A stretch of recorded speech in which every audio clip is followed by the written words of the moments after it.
Welcome to NACTV Reads the News. My name is Cathy McGrath, and I'm one of many volunteers that help create programming for our station. NACTV can be seen on MTS Channel 30 or 1030, Westman Cable Channel 17, Bell Satellite Channel 592, or online at nactv.tv. These programs are made possible by our volunteers, staff, advertisers, as well as donations made by you, the viewers. If you are enjoying your NACTV experience, please consider supporting us by either donation or volunteering. You can contact our office at 204-476-2639 or at nactv@wcgwave.ca. And today's issue of the Neepawa Banner and Press is for Friday, August 26, 2022. And on the front page, it's been a pleasure working for the community. Mark Morehouse, former staff sergeant of the RCMP, pictured in the present day on the left, and throughout his career on the right. Morehouse retired earlier this year and is now making a new chapter of his life. Morehouse will be missed at Neepawa RCMP. Public invited to farewell party for former staff sergeant on September 9th by Casper Wareham. And pictured is Mark Morehouse, now retired for the RCMP, served in the RCMP for 36 years. He was stationed at several other locations prior to coming to serve in Neepawa. Pictured Morehouse as he appeared in 2012 when he first transferred to the Neepawa detachment. The Neepawa RCMP detachment is welcoming everyone to a special celebration on September 9th, starting at 6 p.m. in the upstairs of the Neepawa Legion Hall. The doors will open for a come-and-go party honoring retired Staff Sergeant Mark Morehouse. Morehouse has long served the community and become a familiar face with the Neepawa detachment already having held a more formal event internally. This will be a more casual opportunity that is open to the public. He was very well known in the community, so it's another chance to get together and see him, said Staff Sergeant Colby Argue. Morehouse has served with the RCMP for 26 years overall, getting his start in the Toronto area in 1986. From there, he went to Carberry in 1997, before going to Amaranth in June of 2005, staying there until June of 2008. That year, he started in Puckatawagan and remained until 2010, when he moved to Stonewall. His final station was in Neepawa, coming here in July of 2012 and serving until July of 2022. Argue told the Banner and Press that Neepawa detachment misses him for his experience and more. He's very knowledgeable about the area and a very personable man. The members here really respect him. He was a mentor to all of us, and he was always ready to help out, said Argue. The biggest thing we're going to miss is his presence, his jokes, and his personality. A first for Neepawa. Now living in Brandon, Morehouse will still be able to be seen in Neepawa now and then. In an interview on the morning of August 22nd, Morehouse confided that he isn't quite ready for a full retirement yet. Hired just recently by the town, Morehouse has started working 2 days per week as a bylaw officer. I talked to the CAO and some of the other people at the town office, and they were starting to look for a bylaw officer. They were getting busy enough to have one, but not full-time, and didn't want full-time. I just wanted something to sort of keep my hands still into it and have a transition into my retirement in that way, Morehouse explained. This is a first for Neepawa, Morehouse noted, as the town has never before had a bylaw officer. Though his days will differ depending on what's going on within the community, he is currently in town on Mondays and Tuesdays. It'll be very interesting. I like talking to the people of Neepawa. I have a good rapport here, and hopefully still will, Morehouse laughed heartily. But I have a good rapport with them, and I like being in Neepawa. Neepawa is a very nice place. Being around, getting along with people, it's been a pleasure working for the community. Neepawa is a prime location. The retired staff sergeant expressed a deep gratitude to the community, noting that his wife has worked as a resource coordinator at the home care sector in Neepawa for 23 years, starting before Morehouse moved here himself. People have treated us very well. The community has been great. We miss the people where we are now, Morehouse confided, but it's not that far away, and we'll come back to visit. have a place to golf, and I want to thank them for all the kindness that they've shown to me and my wife in the years that I've been here. We've made a lot of good friends." In his final thoughts, Morehouse gave Neepawa an additional plug stating, "I encourage any members who are thinking about maybe coming to Neepawa. It has all the amenities that you need: good schooling, good recreational activities, and financial institutions. It's a great place to bring up a family," he added. "I'd really encourage any member who is in or thinking about joining and wanting to come back to Manitoba to come here. It's one of the prime spots to be posted." And pictured here is a picture of Morehouse out on a bike patrol in another community during his early years. Eileen Clarke will not seek re-election in 2023, by Owen Devereaux. A familiar and well-respected member of Manitoba's political landscape has decided not to pursue re-election. Agassiz MLA Eileen Clarke, who has also served as the Minister of Municipal Relations since January, has announced via social media that she will not run for office in 2023. In her Facebook posting on the subject, Clarke stated, "I will be retiring from my political life as of the 2023 provincial election. Until then, I will continue to serve my faithful Agassiz constituents, Manitoba municipalities, and all residents of Manitoba," she added. "It has been and continues to be an honor and privilege to experience a political career serving our sustainable and unique province." Clarke was first elected as the MLA for Agassiz riding back in 2016 and re-elected in 2019. Along with her current position as Minister for Municipal Relations, she had also previously served as Minister of Indigenous and Municipal Relations from 2017 to 2021. As well, between 2006 and 2014, Clarke served as Mayor of Gladstone. Journey is not over. In her announcement, Clarke noted that her experiences as an MLA were so much more than she could ever imagined or wished for. "My stars are aligned, and I feel I have accomplished some good things. I have gained knowledge, experience, and many new friends along the way," said Clarke. "My life journey is not over, but will take a different path in 2023. I will patiently await to see what's next for me." Federal government provides funding for Neepawa's Back 40 Trail Park, up to $550,000 investment for parks development. And pictured is bikes on the trail. New financial support from federal government have been announced for the Back 40 Trail Park in Neepawa by Kira Patterson. The Government of Canada announced some new funding for 2 recreational facilities in the province last week, one of which was Neepawa's Back 40 Trail Park. At a press conference on August 17th, Terry Duguid, Parliamentary Secretary to the Minister of Environment and Climate Change, and Reg Helwer, Minister of Labour, Consumer Protection and Government Services, stated that they will be committing up to $550,000 to the High Life Back 40 Multi-Use Trail Park through the Investing in Canada Infrastructure Program. Our government recognizes the importance of investing in recreation infrastructure to help build healthy, inclusive, and vibrant communities. These investments improve the quality of life for Manitobans, said Helwer. Neepawa Mayor Blake McCutcheon stated, "As our community continues to grow, Council understands the importance of ensuring the availability of accessible public spaces that offer a variety of options for recreational leisure activity. In this regard, we are pleased to have been selected to receive this funding, as it will allow us to work towards completing a fully functional and maintained multi-use trail park."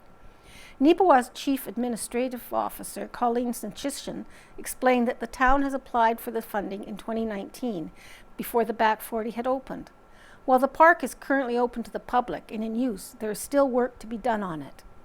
The funding will be used to further develop the area by improving the site design, adding more features to the landscape, including more trees and compatible vegetation, rockscaping, adding picnic shelters, tables, natural play areas, playgrounds, granular pathways, etc., she noted.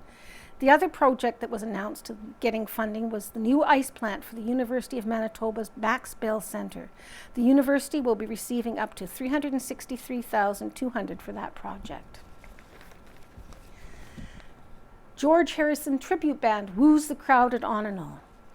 The Route 10 collective concert for George Harrison took the stage and entertained the crowd at Onanol on August 17th. The musicians played a variety of songs, including I Need You, Give Me Love in F, and I, Me, Mine.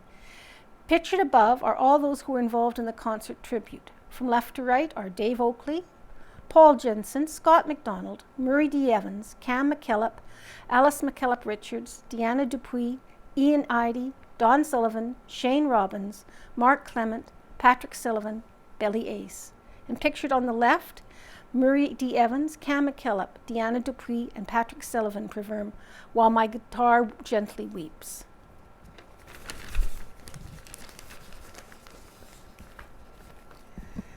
Home Buddies by Rita Friesen. Inspired and discouraged at the same time. The quilts were breathtaking, the colors, the designs, the stitching, the marvelous use of various mediums. In one moment I thought I could do that, and with the next breath I could never do that. The setting elicited about the same response. The Eleanor Rose Garden in Kelwood is the work of a true artist, with the colors, designs, and patterns alternately inspiring and discourage me, as well as the array of quilts waving on the lines. Little wonder that those out there for a leisurely drive chose the garden as the destination spot, or those seeking a perfect backdrop for family photos find their favorite scene in the park. The quilts, how the art has changed since its inception. The hours a homemaker spent salvaging the best portions of a worn-out garment, waiting until there were enough pieces to begin carefully hand-stitching them together to form a serviceable quilt, bed cover, blanket. The design binding to the front to the back was, again, serviceable. Pretty helped, but there was a purpose to every stitch, making the quilt strong enough to withstand laundry day. What a boon the treadle sewing machine was to the early seamstress. And then some of the awesome quilts at the show were entirely sewn by hand, by choice. Wow! Gail, I can't imagine.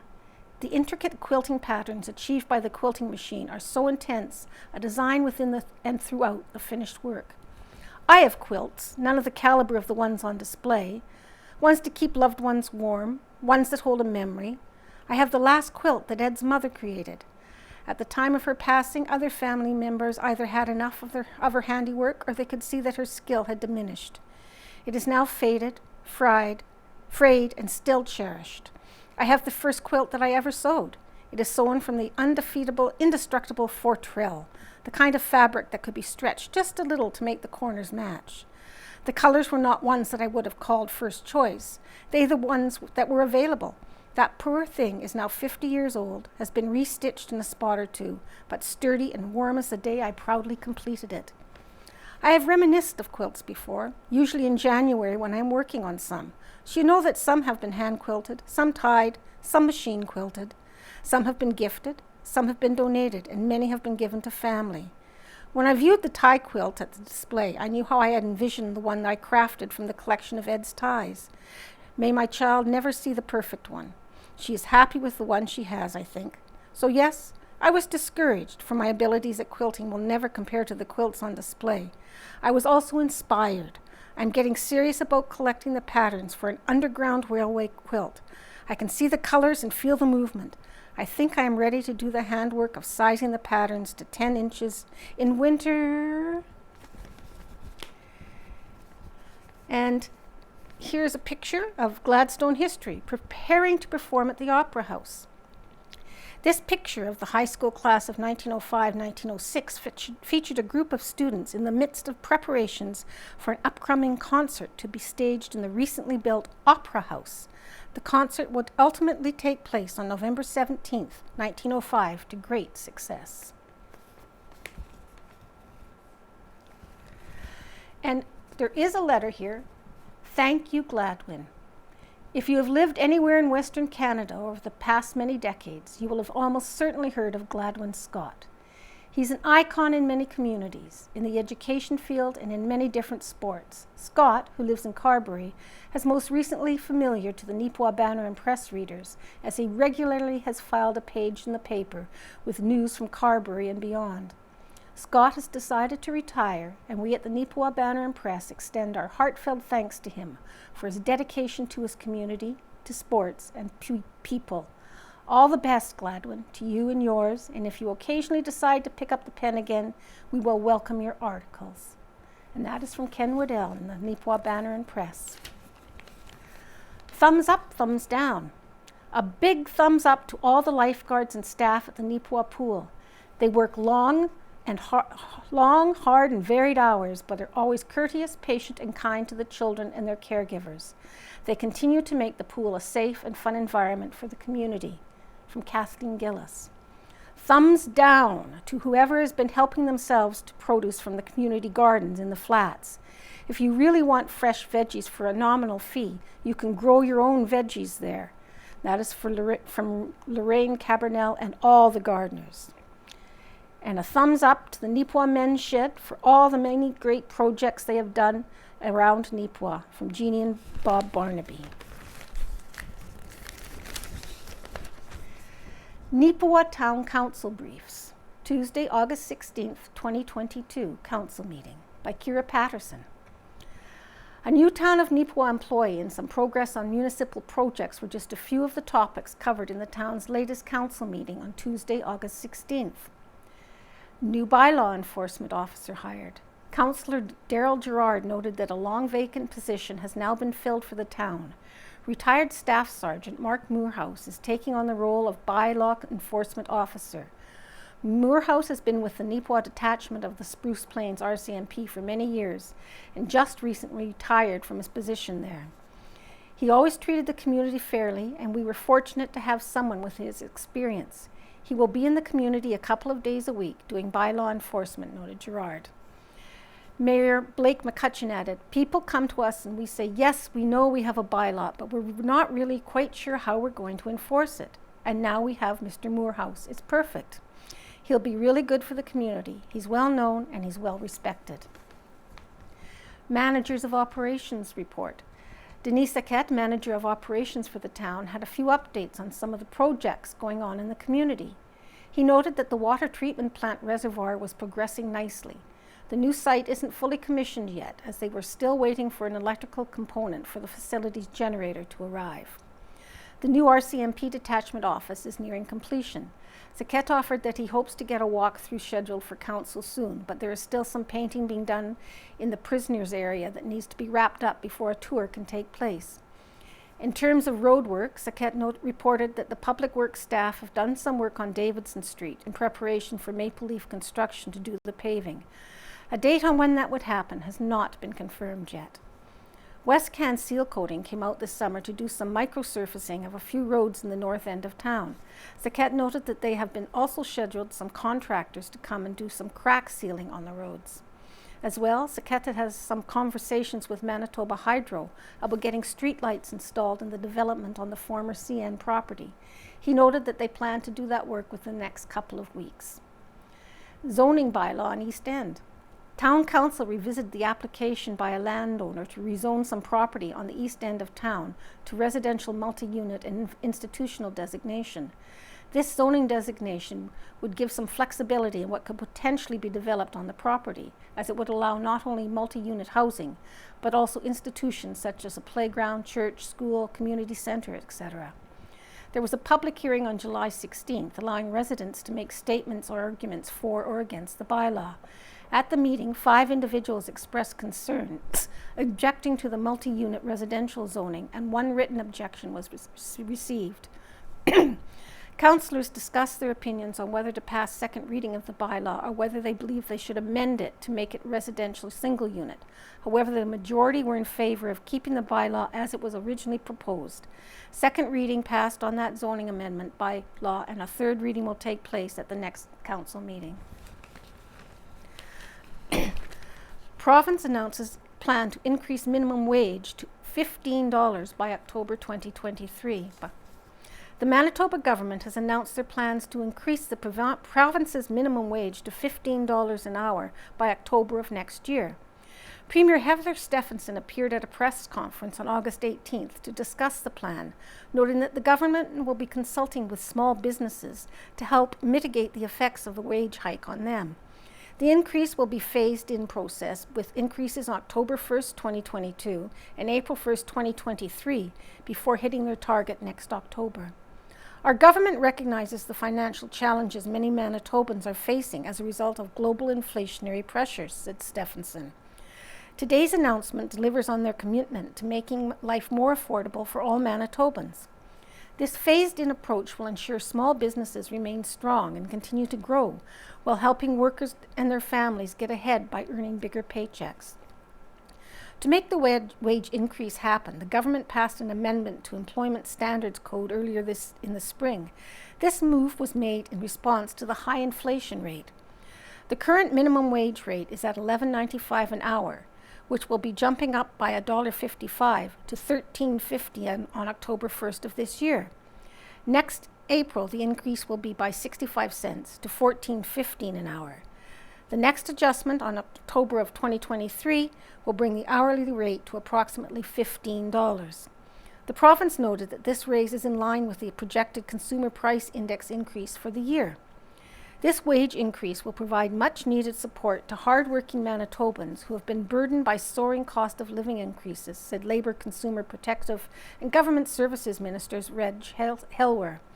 Manitobans have worked tirelessly throughout the COVID-19 pandemic, and we are committed to relieving some of the financial strain. The government stressed, however, that they recognize the pressure of this can put on small businesses, so they will be consulting with the industry to potentially create support programs for the businesses to help them adjust to the higher payroll costs. Manitoba's small businesses are the backbone of our economy, and we are committed to helping them grow and thrive, said Economic Development, Investment and Trade Minister Cliff Cullen. We are committed to working with our business community to address the impacts of this wage increase and find workable solutions together. Municipality of Westlake-Gladstone continues to receive support for new Gladstone pool. Pictured left, the Gladstone Elks presented a combined $7,000 to the municipality on behalf of the local club and the Manitoba Elks Foundation for the new pool in Gladstone. Pictured from left are Elks members Dan Novick, Herman Hofer, Guy Small, and Mayor Scott Kinley, Assistant CAO Andrea Smith, and Recreation Director Jalyn Funk. Pictured right, the Richardson Pioneer Foundation donated $25,000 to Westlake-Gladstone. Back row are left Scott Kinley, Sherry Gregoire, Trent Surrey, Jalyn Funk, Randy Bjarnson, Julie Howe, Rob Thompson. In the front are Monica Ferguson, Nymph Ballon, Bailey Morrison, Don Cobrew, Jordan Jackson, Vaughn Guy, Sadie DeYeager, Kelvin Stewart, and Darcy Maloney. The municipality of Westlake-Gladstone has been fortunate enough to receive a multitude of donations from our ratepayers and community members, but also from local businesses and community groups. The Gladstone Elks Lodge 317 was pleased to provide support to the Gladstone Swimming Pool project through a special presentation made on Tuesday, July 19th. This presentation includes a grant of $3,500 received from the Manitoba Elks Foundation, which supported their application for this worthy project. Included also was a matching amount of $3,500 from the local Gladstone Elks Lodge 317 for a total amount of $7,000. Representing the Elks during the check presentation were Dan Novick, Herman Hofer, and Guy Small. Receiving on behalf of Gladstone Swimming Pool Project were Mayor Scott Kinley, Assistant CAO Andrea Smith, and Recreation Director Jalyn Funk. Richardson Pioneer Foundation supported the new Gladstone Swimming Pool with a generous donation of $25,000. Jordan Jackson, Rob Thompson, Vaughn Guy, Sadie DeYeager, and Kelvin Stewart presented the check on behalf of Richardson Pioneer. Receiving the donation on behalf of the Gladstone Swimming Pool, Mayor Scott Kinley, Councillors Darcy Maloney, Randy Bjarnson, Don Cobrew, Monica Ferguson, Office Staff Andrea Smith, Sherry Gregoire, Julie Howe, Bailey Morrison, Trent Surrey, Nymph Ballon, and Jalyn Funk. Other generous donations and grants include Neepawa Gladstone Co-op, $5,000, Big Grass Community Foundation, $7,000, Topigs Norsven, $10,000, Gladstone Royal Canadian Legion Branch 110, $25,000, Building Sustainable Communities, $300,000, Prairies Can, $425,000. Donations are still being welcomed by the municipality to help with the water slide, pool house, and landscaping. Thank you to everyone that has donated.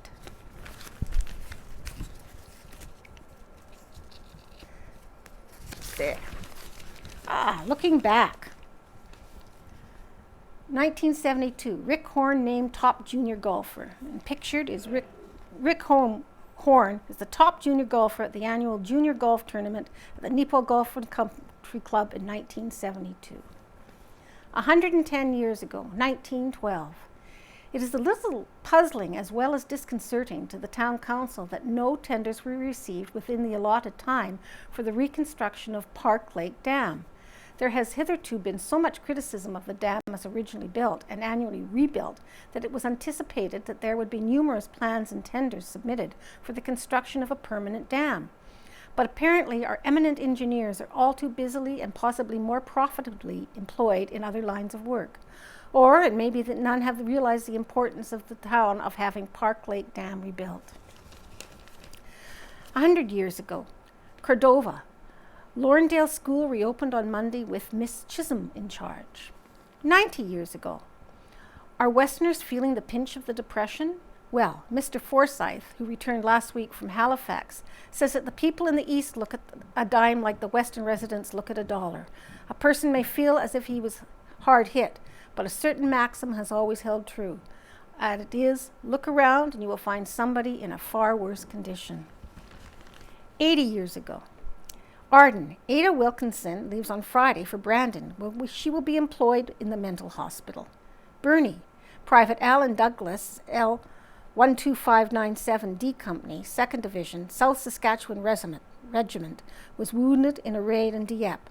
Alan was born in Burnie at February 2, 1912. He enlisted in the South Saskatchewan Regiment in April of 1940 and went overseas in December of the same year. His mother, Mrs. K.E. Douglas, and two sisters, Mrs. William Ernest and Mrs. George Walker, all live in Burnie. Only brother Emery of the Veteran Guard is at Swan River.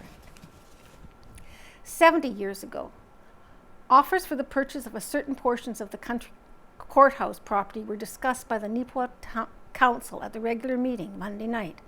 An offer was received from H.B. Smith and one from S.J. Dempsey. The decision of council at the present time is that not in the public interest to recommend any partition or sale of existing courthouse property. Mr. and Mrs. Aaron Baker, well-known Oberon District residents, celebrated their golden wedding anniversary at their home on June 25th. 60 years ago, 1962, Kelwood. Considerable damage resulted when, during last Tuesday's storm, lightning struck the combined home and garage of Mr. and Mrs. Norman Andrew. Several persons assisted in controlling the fire that resulted. The lightning struck the chimney and passed down a joint in the roof where tin had been laid under the shingles. The shingles were burny and large holes were left in the tin. The fire was noticed by Mrs. Gabler Sr., who informed Mrs. J. Gladden, who in turn advised telephone operator Miss Viola Costin.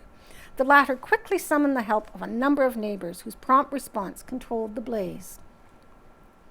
50 years ago, 1972, Rick Horn of Neepawa won the Vivian Motor Hotel Trophy and the Premier Prize Sunday in the annual junior golf tournament at Neepawa Golf and Country Club. He also topped the Shoal Lake Junior Tourney on Saturday.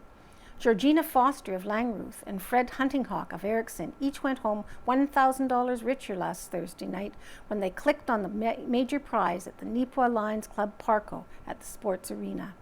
Over 100 people attended the 50th anniversary of the Amaranth Women's Institute on Saturday, August 5th.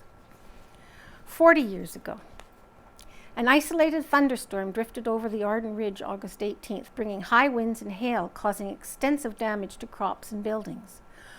One area resident, Rita Harper, said, "It looked like a winter storm coming. They could hear the clouds about 10 minutes before the hail began. Hear the winds about 10 minutes before the hail began.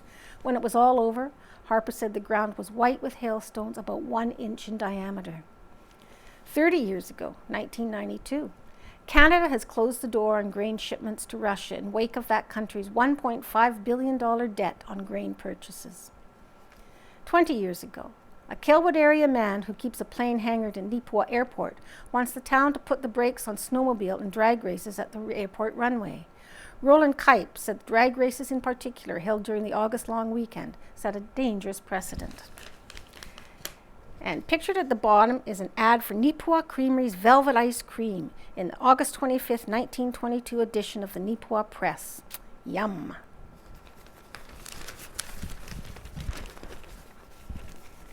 here, another picture. Gladwin Scott receives honorary life membership. Pictured, Gladwin Scott of Neepawa, who received an honorary life membership for the Manitoba Baseball Hall of Fame by Gladwin Scott.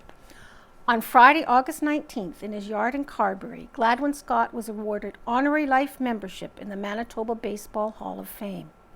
The award was presented to him by Dan Giesbrecht, chairman of the Hall of Fame Board of Directors. Also in attendance were Joe Weicher, museum administrative manager, and board members Morris Mott of Brandon, Murray Zook of Souris, and Al Robertson of Hamiota, brother Glennis Scott and sister Barb Mickelin, plus other family members and spouses. This award is given for commitment, contributions, and dedication to the Hall of Fame. Gladwin was one of the original founders of the Manitoba Baseball Hall of Fame 25 years ago, served as the first chairman for 6 years, and remained a board member until this week. Carberry Sandhills Golf results from Gladwin Scott. The Carberry Sandhills Golf and Country Club hosted the Big Hole Tournament on Saturday, August 20th. The results were Championship Flight, Team Mark Bryant. First, Team Mark Hood. Second, Team Tyson Cluett. Third, First Flight, Team Nolan Mitchell. First, Team Lisa White. Second, Team Joss McMillan. And third, Second Flight, Team Mike Clements first, Team Cameron Millen second, Team Clyde McCallum third. Ladies closest to the pin, Selena Samagalski. Ladies long drive, Delaney Lang. Men's closest to the pin, Sandy Haffenbrack. And men's long drive, Taylor Leakey. Kelwood, a hub of activity last weekend. There's a number of pictures on here. With the Harvest Sun Music Festival in Kelwood filled the town with music, vendors, and all sorts of entertainment for all ages. Pictured top left, Route 10 Collective was one of the bands featured. Top middle, performer Madeline Roger. Top right,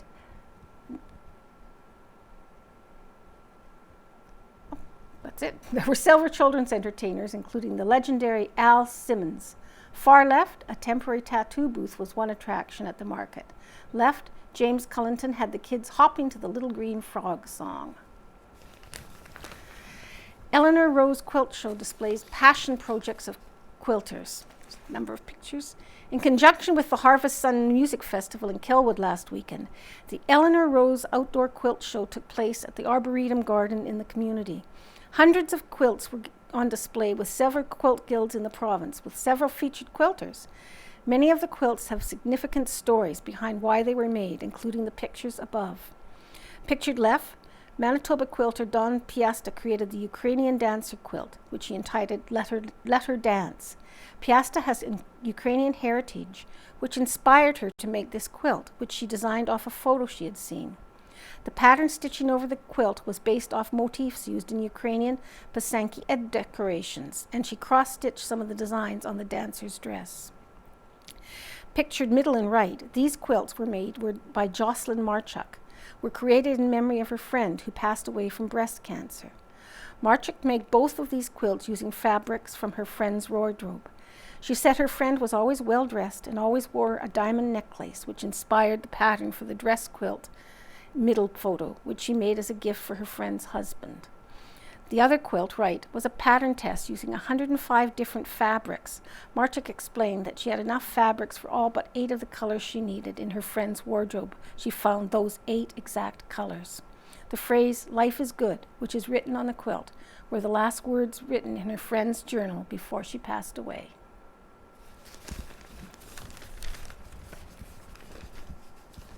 And into sports. Suskib named board president for Neepawa Titans.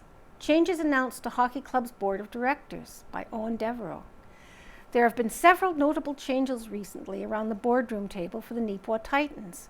The Junior A Hockey Club has confirmed that Ward Susky has selected to replace Ken Waddell as team president, who had served in that position for the team for about 7 years.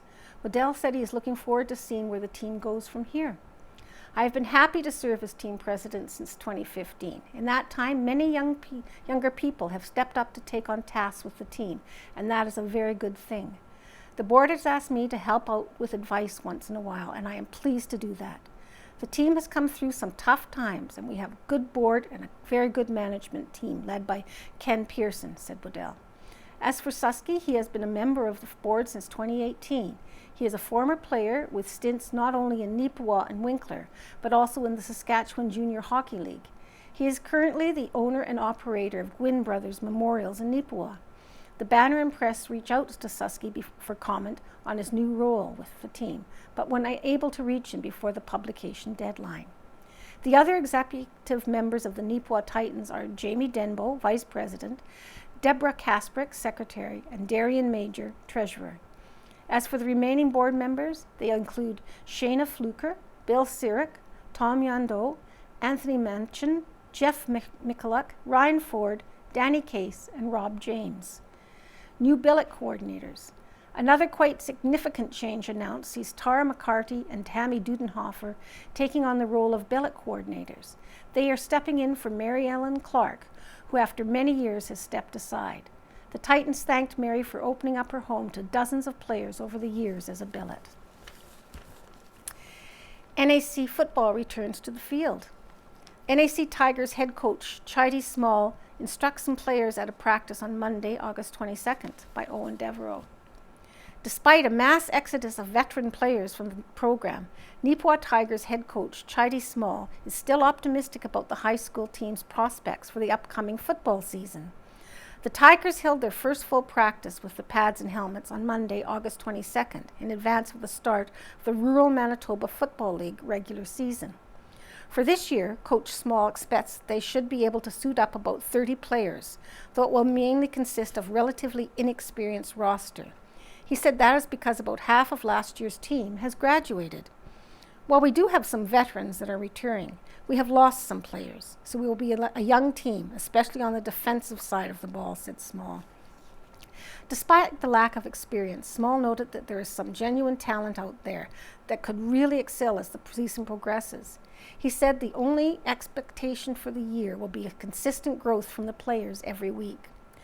Notable returning players for the NACI this year will include third-year quarterback Ward Brister, as well as veterans Brody Pollock and Tarek Lapointe.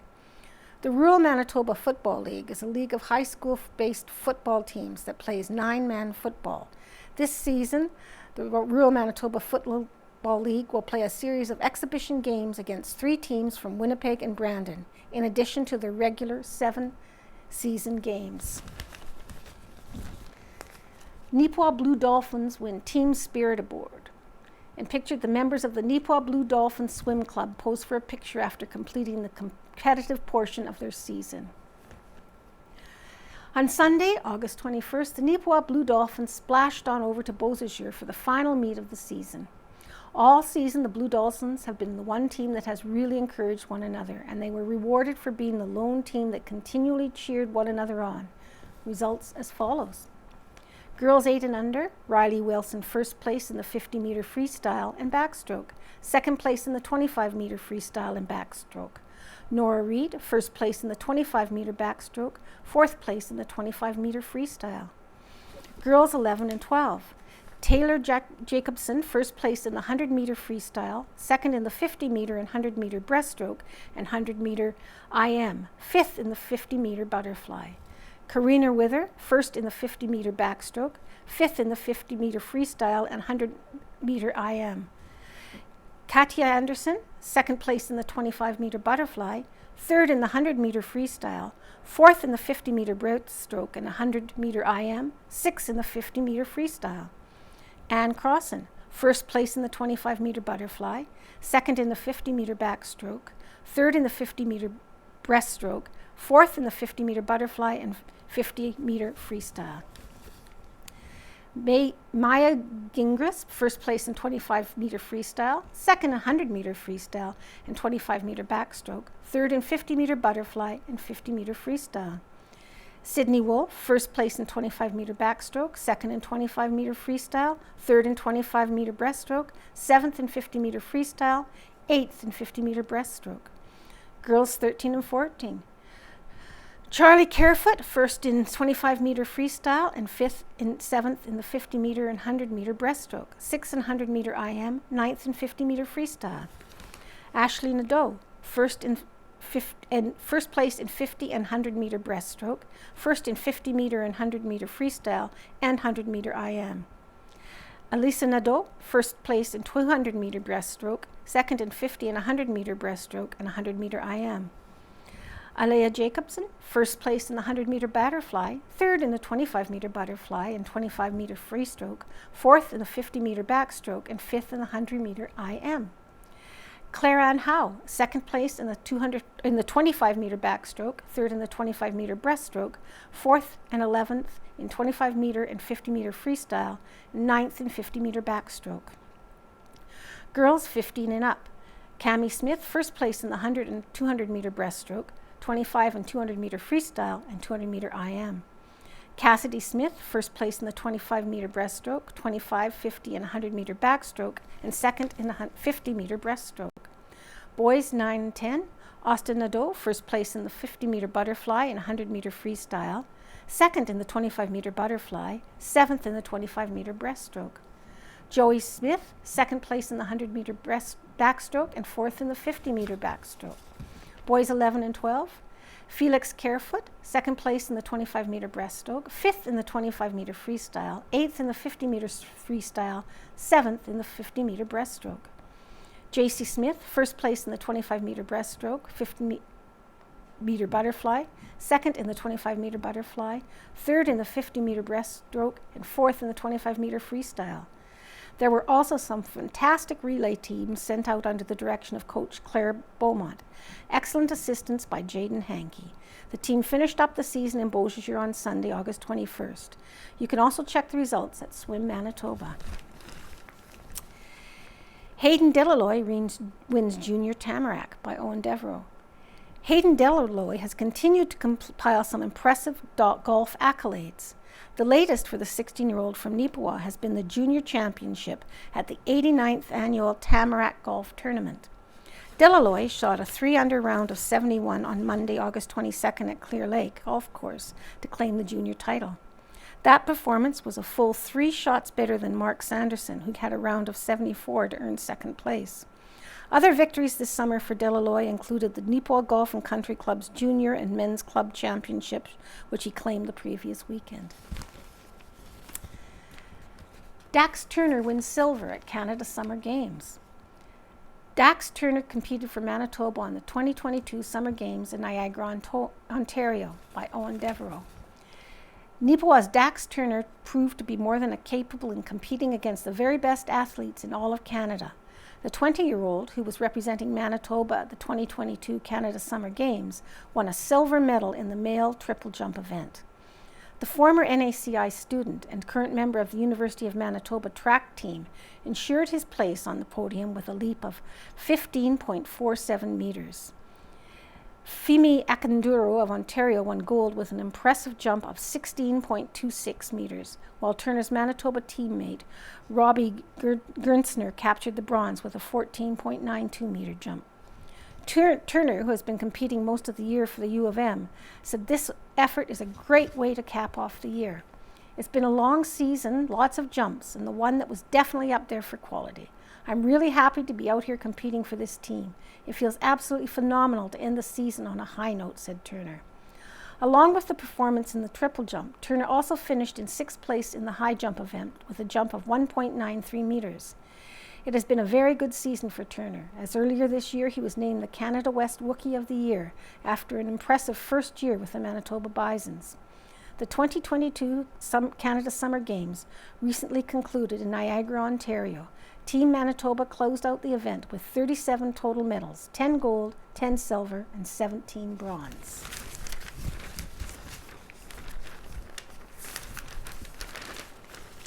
And an opinion, Farmers and the Prove It Generation by Cam Dahl. What is a farmer's relationship with the environment and animal welfare certification programs? Would it be right to say it's complicated? On one hand, farmers feel targeted by those in the activist community who reject the realities of modern agriculture. No genetically modified anything, no fertilizer, no pesticides. Small holdings with a few chickens and a couple of cows and a pair of pigs. Farms drawn out of an idealized past of old MacDonald. Some farmers are concerned that certification programs might be helping to promote this agenda. The reality is different. Agriculture can rightfully claim to be a leader in rapid advancement in environmental management. These improvements are made possible by the adoption of technology and innovation, not their rejection. Widespread adoption of minimum tillage is reducing greenhouse gas emissions and protecting our soils. Improved soil management is the reason Saskatchewan does not blow into Ontario anymore like it did in the 1930s. In the hog sector, the adoption of technology, manure injection for example, is helping to ensure organic nutrients are placed where they are most accessible to crops, maximizing their value and minimizing potential environmental impacts. Research has shown that the hog sector's environmental footprint has decreased significantly in the past 50 years. Hog farmers today produce more food with less environmental impact, a trend that is continuing because of investment of farmers' money into research on innovative technologies and practices. Divide impacting policy. However, there is a divide between the view of agriculture held by some urban Canadians and daily farming practices. This is impacting how policymakers perceive agriculture and affecting the programs they implement. This gulf was exposed recently when the Government of Canada announced a target of a 30% reduction in emissions from nitrogen fertilizer. Farmers felt that they were unnecessarily targeted by policymakers who had not taken the time to understand the industry. Many believed that the consultations were, at best, inadequate or even non-existent. Farmers are asking why there have been few attempts to collaborate with producers to align policies with agriculture initiatives that are already underway. There is a lack of evidence that policymakers understand the effect this target will have on Canadian agriculture production or the impact on our economy. Outdated portrayals of agriculture are causing disconnect. Why does this gulf exist? Part of the reason is the practice of wedge politics that pits one set of voters against another. All parties have been guilty of this. However, the divide is not just caused by divisive politics. Farmers and their representatives should also carry some of the responsibility for the gap between urban and rural perceptions because of the way in which we communicate the impacts of modern agriculture. Poll after poll tell us that farmers are some of the most trusted folks in Canadian society.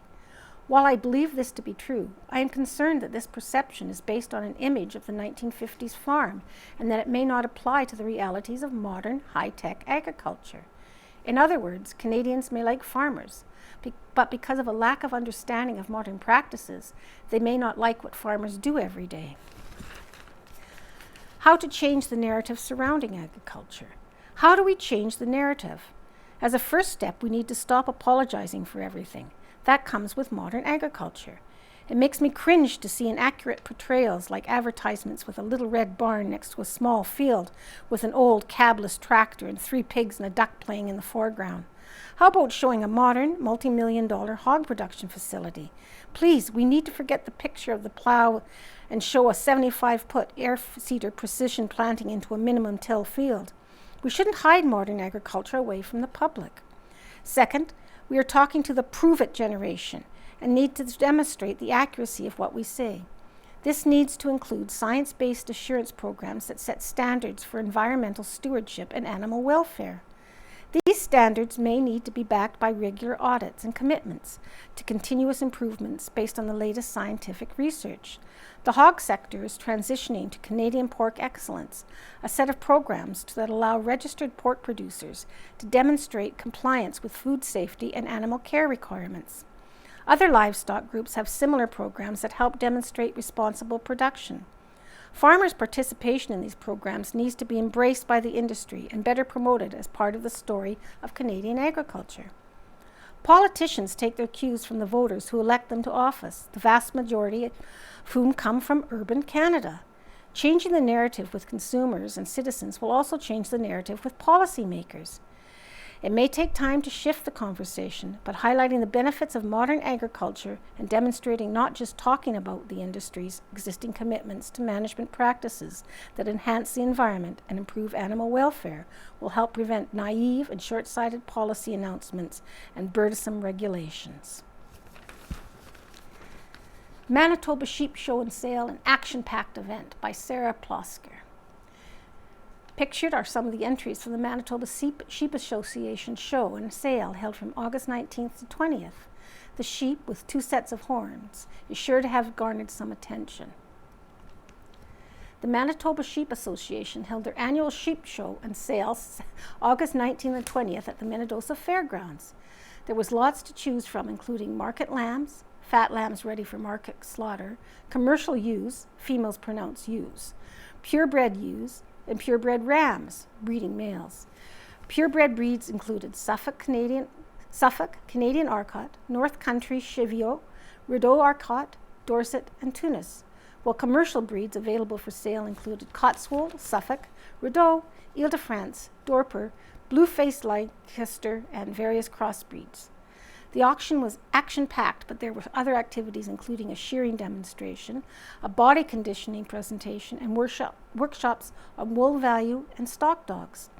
Some specialty breeds often bred for their wool were on display: Icelandic, Blue-faced Leicester, and Jacob, the latter having 2 sets of horns.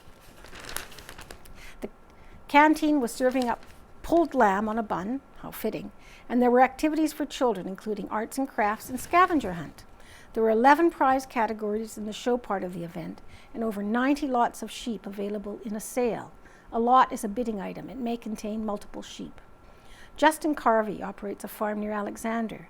Between his parents' farm, Swindon Ranch, and his farm, JRC Livestock, they have sheep, goats, and cattle. Their numbers are always fluctuating as he's always buying and selling, but Justin says they have between 100 and 200 sheep at any time and cycle through about 3,000 in a year. He buys and sells for breeding stock and meat. He does all his own shearing. This was his first year entering anything in the show and sale. His pen of 3 showed and then sold in the sale afterward. It was the highest selling pen of ewe lambs. It was a really good event, said Justin. It really opened people's eyes to the upside potential to the sheep industry, all the different avenues, wool, milk, and of course meat. Organizers were extremely pleased with the turnout, with people coming and going both days. It's difficult to estimate exactly how many people attended, but it's estimated 700 to 800 total attendees, with up to 250 at a given time. This normally annual event has not been held since 2018. The event has been held in Carberry in recent years, but it will likely return to Minnedosa next year. People came from western Manitoba and beyond, with some people making the trip from as far away as Moose Jaw, Yorkton, and the Interlake region. Below are lists of show winners and sales statistics. 2022 show champions: Supreme Champion Ram, Furs Farm; Supreme Champion Ewe, Linda Westman; Ring Class, Suffolk Ewe Lamb, Linda Westman; Ring Class, Suffolk Ram Lamb, Furs Farm; Ring Class, Ram Lamb, Furs Farm; Ring Class, any other breed, Cross Creek Farm; Championship Pen of Ewe Lambs, Dusty Ridge Ranch; Reserve Champion of Pen of Ewe Lambs, Martin Penfold; Champion Jackpot Female, Furs Farm; Reserve Champion, Jackpot Female, Cross Creek Farm; Jackpot Market Lamb, first, Furs Farm; Jackpot Market Lamb, second, Ethan Wood; Jackpot Market Lamb, third, Darren and Justin Carvey. 2022 sales statistics: purebred ram lambs, top seller 1,250, 11 ram lambs sold with an average of $575. Purebred ewe lamb, top seller $900. Pens of 2, 8 pens sold, high seller $960 per pen, average $675 per pen. Pens of 3, 14 pens sold, high seller $1,185 per pen, average $900 per pen. And this week we also have the Farmer's Advocate as a supplement, and pictured on the front is Stargazing with Sunflowers. Neepawa area photographer Jody Baker captured a tranquil scene of sunflower crop under the stars earlier this month. If you look closely, you can see the Big Dipper constellation high in the sky and slightly to the right. That would be here. There's a number of different articles in here on crop practices and equipment. Save money, save time, save fuel. Penno's hay handler created for more efficient bale moving. Howard McKay, owner of Penner's Machining and Manufacturing, has designed a new kind of bale fork allowing farmers to pick up 2 bales and space them out to their desired row width or squeeze them together for loading on a bale rack. You can see it pictured with bales, and down below you can see the hay handler has 2 sets of bale forks that can be moved upwards and outwards independently from one another, so that the bales can be picked up one at a time without the first bale dragging on the ground when the second is picked up. In addition to on the left, both forks are set at the down position. On the right, the forks on the left have pivoted upwards to be higher than the right forks. And here, CMCDC showcased a host of studies at their August field day. That was the Manitoba Horticultural Productivity Centre organized an education day at Carberry on August 9th. CMCDC is the Canada-Manitoba Crop Diversification Centre. And pictured are Ferio Yusuf on the left and Haider Abbas stand in the MHPEC Manitoba Ag Super U nitrogen equipment experiment plot, showcasing a logger known as piezometer that monitors nitrogen leaching. A number of different areas were covered, including living roots and black dot, biofumigation, row crops and crop system, livestock systems, and a number of afternoon programs. And Ducks Unlimited Canada leads winter wheat surge in Manitoba. Pictured, Ryan Downey inspects his winter wheat swaths near Coulter, Manitoba. And this was submitted by Ducks Unlimited, talking about 5 reasons to grow winter wheat, which Ducks Unlimited is leading the latest upswing with only financial incentives available to Manitoba farmers. Fall seeding saves precious time during the busy spring. The crop is early out of the ground and competitive against weeds. 25% of all winter wheat acres seeded in Manitoba came from donors, from farmers taking part in the Ducks Unlimited Canada project. And they're looking for new acres to plant. If you have any questions about the program, contact Ducks Unlimited Canada. Manitoba cattle producers critical to future of grassland species. Bell and Darla Alexander, who farm near Lenore, Manitoba, they have undertaken 2 conservation agreements to aid in the preservation of Manitoba's grasslands. And that's an important issue, is just to preserve the grasslands in Manitoba as they're rapidly disappearing. And Manitoba Fiber Festival is coming this September.